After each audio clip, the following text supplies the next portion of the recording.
go green, go white. Anyways, I'm currently 9 sessions into a Pathfinder campaign, and this is my first ever Pathfinder campaign that I am GMing. And so I'm going to go over 5 things I like about the system and 5 things I don't like about the system. Now, for some history here, I was mostly playing D&D 5e before I switched over to Pathfinder, and I did my research for about a month before switching over to Pathfinder, and so far, like I said, I have 5 good things and 5 bad things about the system. Obviously, I could go more in depth about the systems and what I do like and don't like. However, this is just what I have for this small little video. Within this list, it could also be certain things that I have changed in the system, or my homebrew rules that I have used for the system. Some of them will be in here. So, number 1, I have stopped using initiative.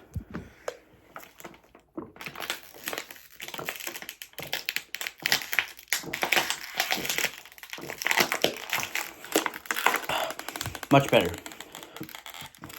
The main reason why I've stopped using initiative for my table is because I play with 6 to 8 players. There are 2 players who cannot consistently make it because of after-school activities or just life stuff in general. So I've stopped using initiative. Instead, what I have done is made the initiative around table order and then made my enemies go after my players. With one asterisk, my rogue can switch initiatives with a willing party member. So here's how initiative goes. So first of all, there's me at the top of the table. Then there is my Oracle, who is our healer, followed by our rogue, who's playing a thief, I believe. We then have our champion, our swashbuckler, our alchemist, our kineticist, and then in the middle we have our gunslinger.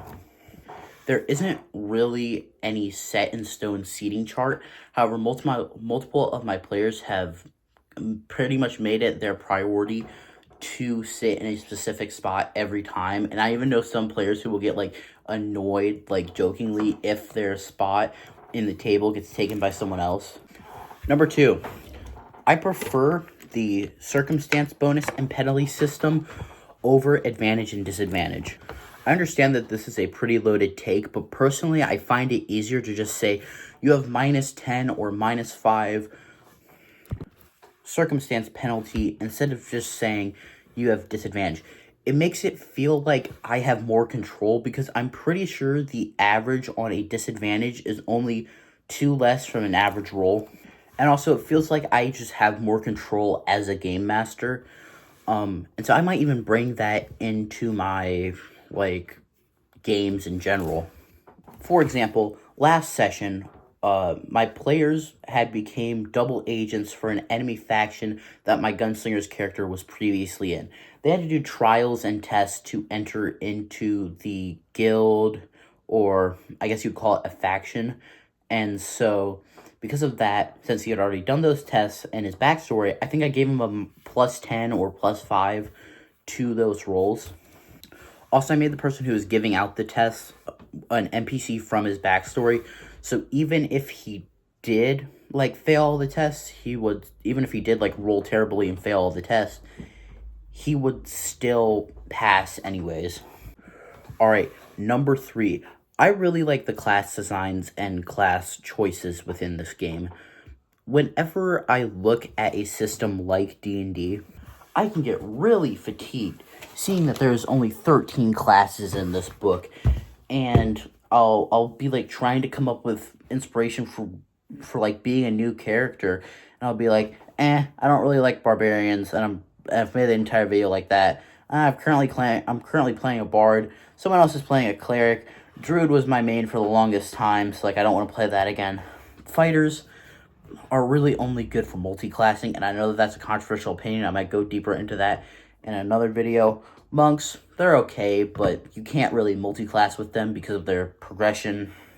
And so I'll just be like that. And since there's so little amount of classes in this game compared to another game like Pathfinder, it shows more. Whenever I'm playing Pathfinder, I can just go to Archives of Nephits and pick out any one of these classes listed. This game almost has double the amount of classes as 5th edition, and so whenever I go to make a Pathfinder character, I find it so much easier to get inspiration.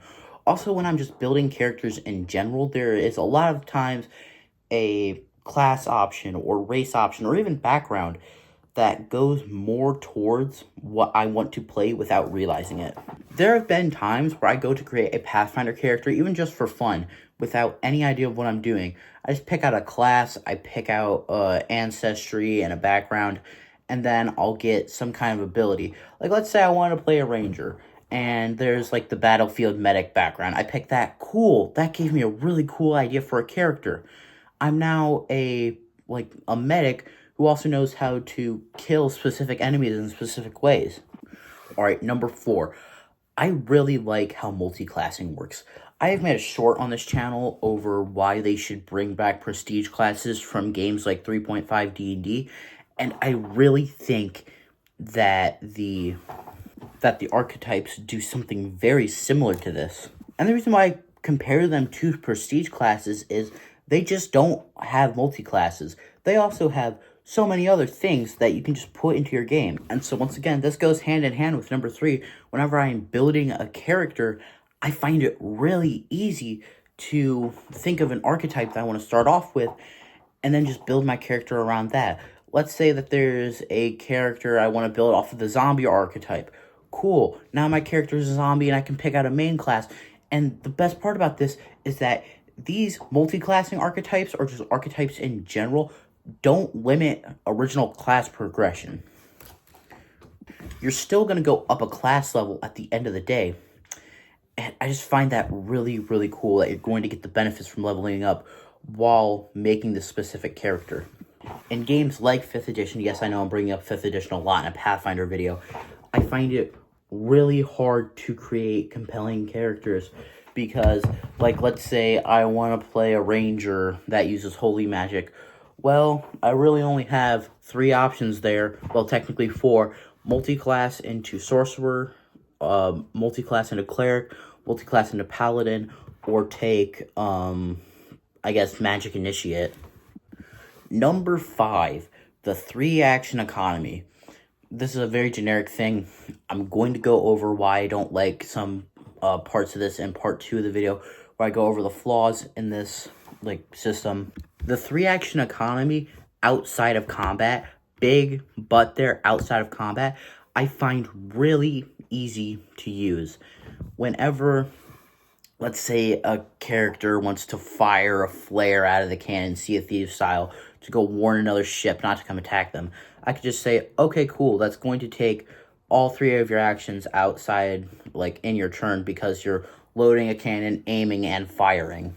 Let's say a character on their role-playing turn wants to try to lock a door or pickpocket someone. I could say, cool, roll a thievery check, and then that could take up 1 to 3 actions. It makes it so stuff like this doesn't happen when I'm using 5th edition as an example with its 1-action economy. Alright, so I want to go attack the guard, and then I want to go move out of the way and do a sick backflip out of the way of that other guy that tried to hit me last turn. And then I want to go reload my crossbow with my bonus action. Ooh, buddy, I'm sorry. You can really only realistically do 2 of those with your action and bonus action. Ah, shucks, that really sucks. Meanwhile, in Pathfinder, I could just say, okay, that first action is going to be you attacking him, and the second action is going to be you moving, and the third action is going to be you reloading your crossbow.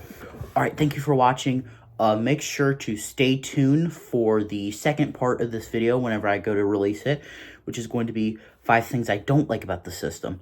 Alright, thank you. Like, subscribe, leave a comment. I will probably respond to them if you do. Alright, bye.